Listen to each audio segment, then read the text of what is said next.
All right, welcome in. It is Tuesday. It is playoff baseball, and we are just under 9 hours away from the Reds' first pitch against the Los Angeles Dodgers. And Nick, we have our official 26-man roster. I know you and Trace spent some time prognosticating over what it might look like, what the Reds might do. I don't think they did a whole lot, Nick. It's got to be the most boring roster from an end of a season to a playoff team probably that's ever been done. Usually teams make a few changes. The Reds just say, we're just rolling with exactly what we have, except for poor Zach Maxwell, who hadn't pitched in like 3 weeks. So wouldn't have pitched him anyways. And Brady Singer not on the roster literally because he would start game one if you're fortunate enough to advance. So pretty boring roster. I don't love the lack of creativity, but we can talk a little bit about that.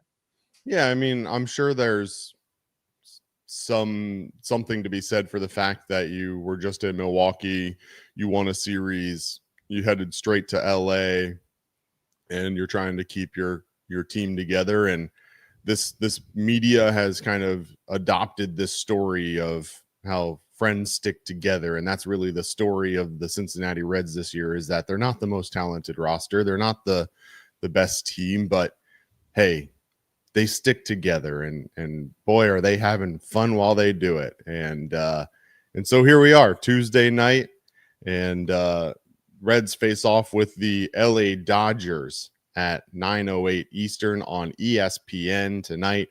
As we take a look quickly at the official 26-man, as Nick mentioned, it's exactly the same as the 28-man, minus Brady Singer, who obviously just pitched, and Zach Maxwell, who on the opposite side has not pitched in a while. A couple of question marks I know that were out there coming into this series. Brent Suter officially makes the 26-man roster. He'll be with the team in LA. They decide not to add any additional fielders. They don't bring up another catcher. No Blake Dunn. No Will Banfield. No Sam Mull. And I know that was another one that many people had talked about as well. Nick, I guess I know that you spent some time on this already, but I think probably the biggest surprise for me is that someone like Brent Suter is on this roster. I get it to a certain degree. Like Brent, you saw the videos in the clubhouse after the clinching, and he certainly seems like a quote unquote glue guy, but he can be there if he's not on the 26-man roster, I think, right? Like, it's not like he has to leave the team altogether. He can be in the dugout. He just isn't officially available. I see you typing, so maybe you'll figure that out before I finish my thing. But I get wanting to have glue guys, especially if that's your identity throughout the year, is that you're a club that sticks together. But Sam Mull was dominant at AAA.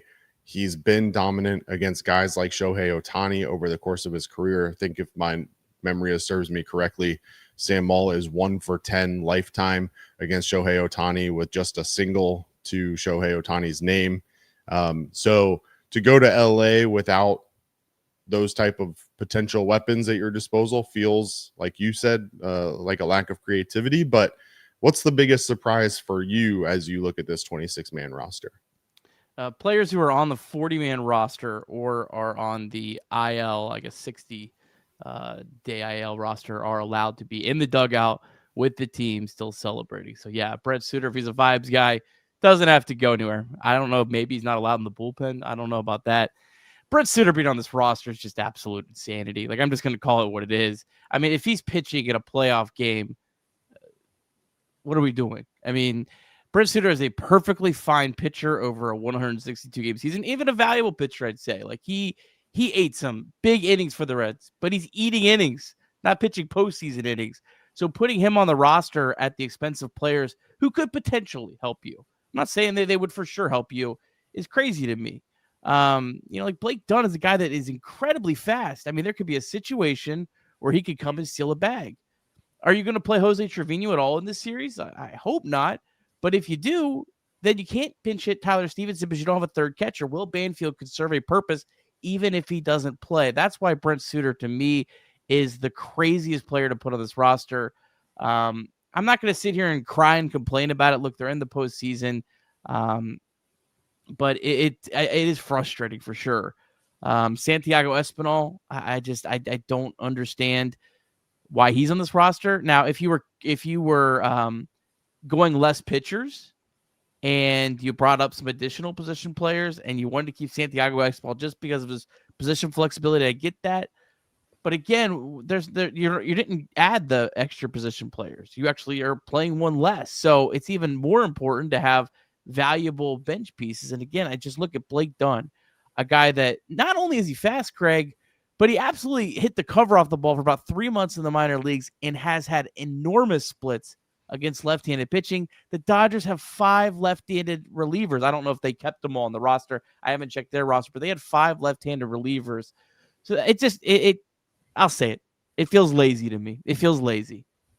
Yeah, we heard or saw, I guess, on social media that, obviously the AAA season ended a couple weeks ago, but there have been guys who have been sticking around, not necessarily as part of a taxi squad per se, but I don't remember the exact term that was used. But there are guys who are sticking around specifically to be game ready for a playoff series like this. And so to have them stick around and then to be not on the roster seems kind of counterintuitive. And, you mentioned Blake Dunn. I don't know that Blake Dunn would get an at bat in the series, but you can't tell me that if, Jose Trevino or Tyler Stevenson get on base late in a game that's tied or, the Reds need a run to tie it up, that you wouldn't turn to a guy like Blake Dunn just to pinch run in that scenario. Like, this Reds team, quite frankly, doesn't have a whole lot of speed on its bench on a typical night. And so, they're stuck oftentimes pinch running guys like Will Benson, who, yes, have speed, but are not necessarily speedsters. And so to leave a guy like that who could become clutch in certain situations in a 3-game series where you don't have to worry about hopefully needing, all 13 guys out of the bullpen or whatever it may be. That's certainly a decision. The other decision, Nick, that was announced yesterday that I know you and I are a little bit puzzled by was the announcement that Zach Littell will start game 2 for the Cincinnati Reds. Andrew Rabbit is well rested.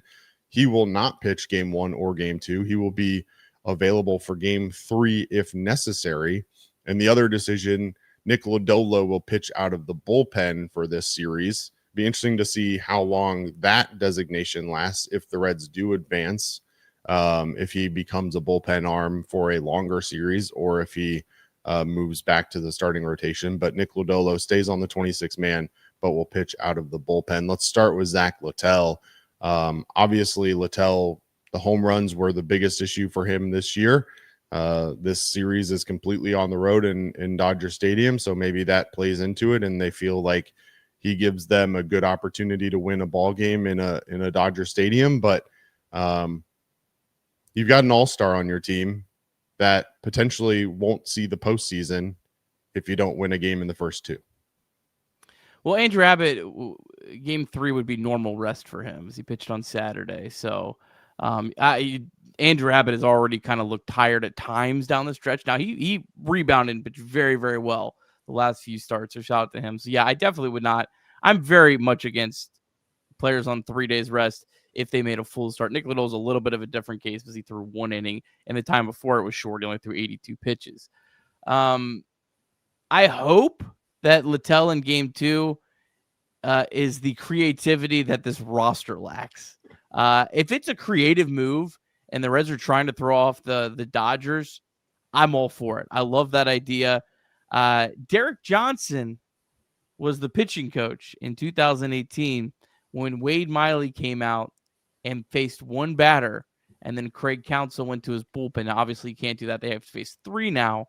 But there's the potential that the Dodgers could get baited into a bad lineup. I'll be interested to see what the Dodgers lineup is in game 2. They have 2 players that platoon in Max Muncy and Conforto. Max Muncy, of course, is a very, very good hitter against right-handed pitching. Michael Conforto has not had a good year and is a very, very bad hitter against left-handed pitching. So if somehow they put him in the lineup, that could be a major advantage. My guess is in that game they probably won't play him just because they don't want to risk that. But you do at least give it a chance. I know a lot of people are like, well, Littell could give up 3 runs in the first inning. Yeah, that's certainly possible, but you still have to cover 9 innings, Craig, either way.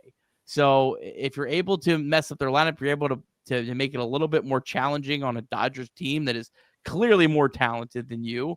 I don't really have an issue with it. Now, if Littell, they're trying to go out and get 4 or 5 innings out of Zach Littell, yeah, that's where I think this is absolute insanity.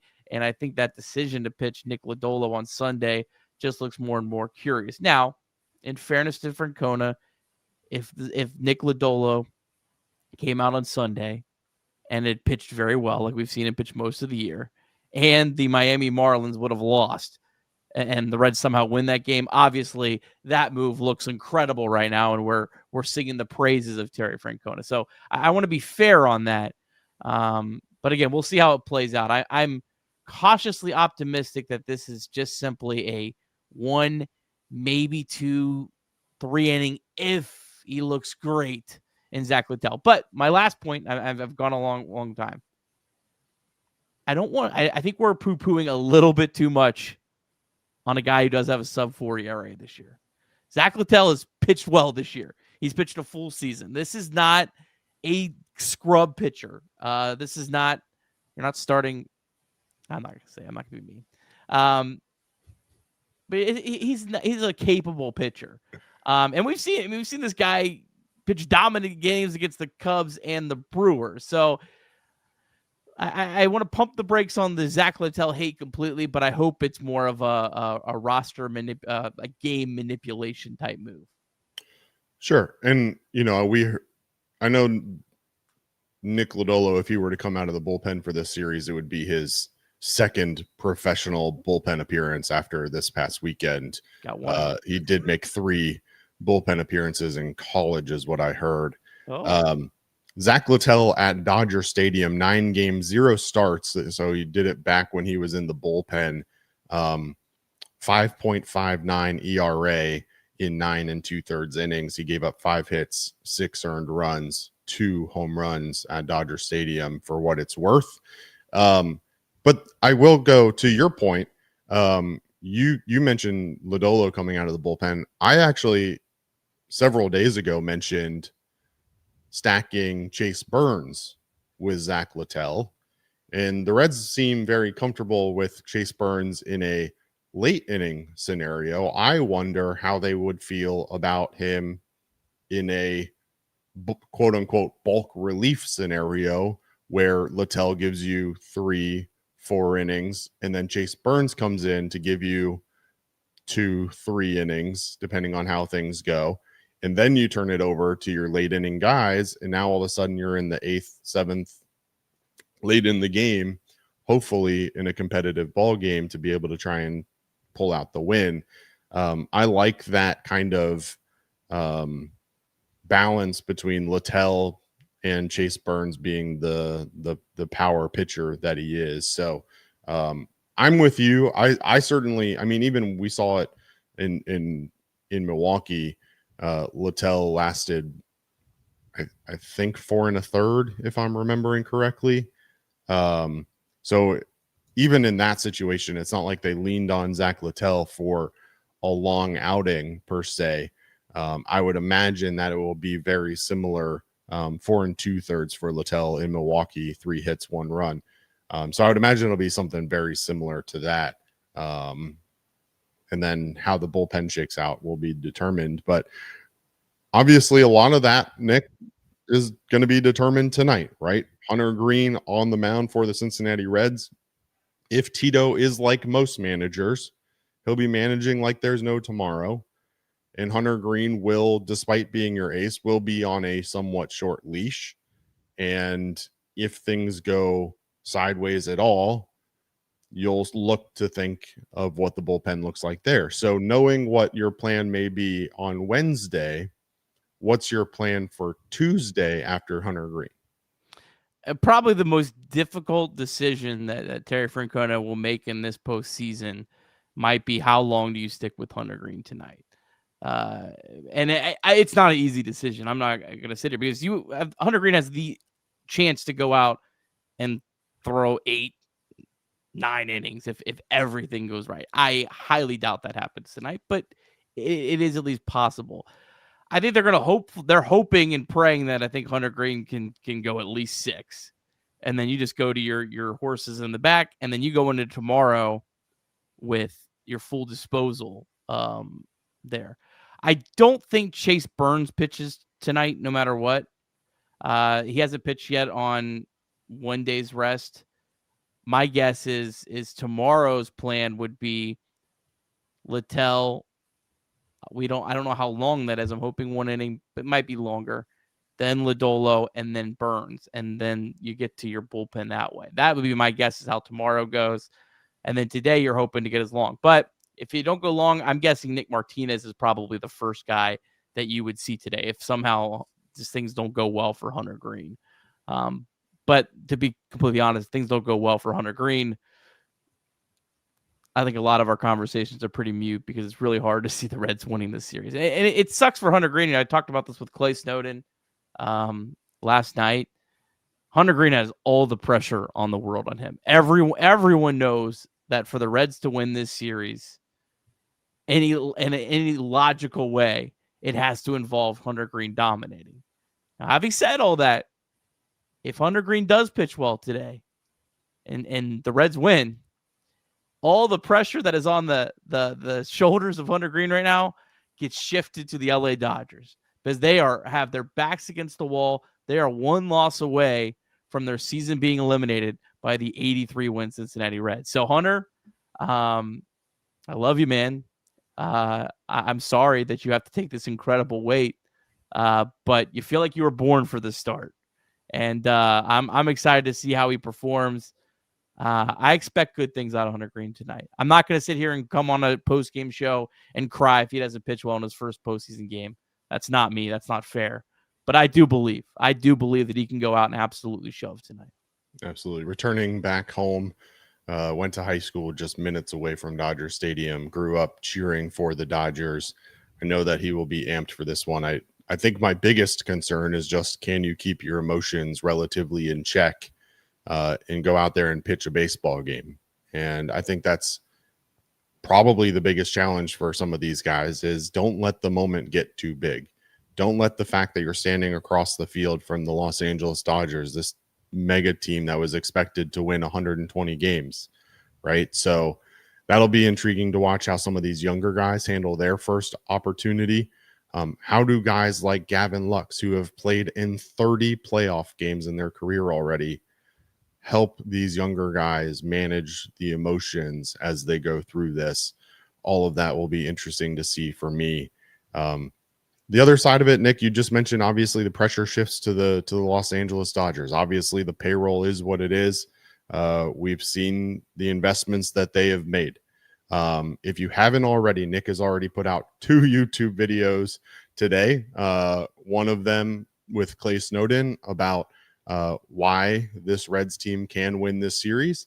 And then another with my good buddy Trey Huntsman, who is a lifelong Dodgers fan and former baseball podcast host, amongst many other things in the media. And it was interesting, Nick. He talked about how Dave Roberts managed this team a little bit different than they have in the past. They have been managed not to win 120 games, but they have been managed to win in October. And that's what they're here to do. And so, like you said, if game 1 goes to the Reds, that pressure could certainly mount on the reigning World Series champions. And the Reds have an opportunity, hopefully, to strike early and put that pressure on the Dodgers starting tonight. On the mound for the Dodgers, again, not to get super deep into the matchup because I know you've done that, but Blake Snell. Last time the Reds saw Blake Snell was a no-hitter. And so they've got to put that behind them as well. Any final thoughts on the roster or on the matchup tonight that you want to get off your chest before the pregame show later tonight, Nick? Well, I'm also hopefully gonna try to go live right after the lineups are announced. It'll be a very short live show. We'll just react to the lineups, give a few thoughts, and then it'll be live at 8:30 tonight with Mike Hart for a pregame show. It'll all be one stream. So normally when we do a pregame show, that's it. It'll be a pregame show on one stream, and then it will go directly into myself and Trace Fowler reacting to the full 9, maybe more innings of Reds Dodgers tonight, and then a post-game show to follow. So we'll be live for quite a long time tonight. Hope you'll join us, and hopefully we can celebrate a Reds win. Absolutely. And I'll hop on and do a little box score recap so you don't have to track all of that while you're also doing your live watch along. So we're looking forward to seeing all of you there later tonight. Unbelievable that on a Monday afternoon we can have 260 of our closest friends in here chatting with Cincinnati Reds baseball, talking postseason. Real quick, want to acknowledge Alex Unser Ballman, member Nutcutter Nation for 22 months. Thoughts on lack of base runners on this roster, especially with the lack of offense? Getting runners over should be a priority. I know we talked about it a little bit earlier in the show, but Alex may not have been here for that. We talked about Blake Dunn. Nick, you want to just reiterate a couple quick thoughts on that? Yeah, I think Blake Dunn would have had a big spot on this roster. I mean, sadly, I don't think Will Benson's going to play. I think Will Benson's probably your pinch runner. But that's only one pinch runner, really, unless Noelvi Marte sits. But Marte hasn't really sat at all. So, I do think that's a mistake. I hope it doesn't come back to bite them. I hope maybe if they're fortunate enough to advance, maybe they do a completely different roster. I don't know. I'm not going to sit here and cry and complain, but I'm not also not going to sit here and say, oh, yeah, this is fine. No big deal. I think this is a mistake. Yeah. Well, we'll see how it all plays out and what kind of scenarios pop up for the Reds. And I'm sure everybody that's interested in your opinion, make sure you tune in to that live watch along right here on Chatterbox Sports on YouTube and across social media. Nick and Mike will be live at 8:30 once again, if you didn't hear that. And then Nick and Trace Fowler live throughout the entire game. And none of this, of course, would be possible without our sponsors, Nick. Yeah, just a quick run through. Of course, we're sponsored by Omaha Steaks. They've got the red hot sale going on right now, 55% off site-wide, and then you can get an extra $35 off with the promo code Chatterbox, omahasteaks.com. All kinds of great stuff there. As always, 988 Suicide and Crisis Lifeline. Call, text, or chat if you ever need help. And our proud sponsor, as longtime sponsor, DSC Deep South Commodities, the leader in renewable commodities. So shout out to all them who make all of this possible. We appreciate you. Absolutely. And we appreciate you in the chat and watching along. And for those of you that watch later as well, we appreciate you as well. Until lineups come out, we will see you back here then. When lineups come out, we'll be live shortly after that. So make sure you have your notifications turned on because we will be back with yet another live show reacting to that roster. And then, as Nick mentioned, Nick and Mike Hart live at 8:30 tonight to walk you through the entire evening. And Nick will be live for the whole thing with Trace joining when the game starts. So we're looking forward to tonight. I said it was Monday. It's obviously Tuesday. Last night's Monday Night Football game made me want to forget the whole day, I guess. But until then, I'm Craig Sandlin. He's Nick Kirby. This is Chatterbox Reds. Let's go, Reds.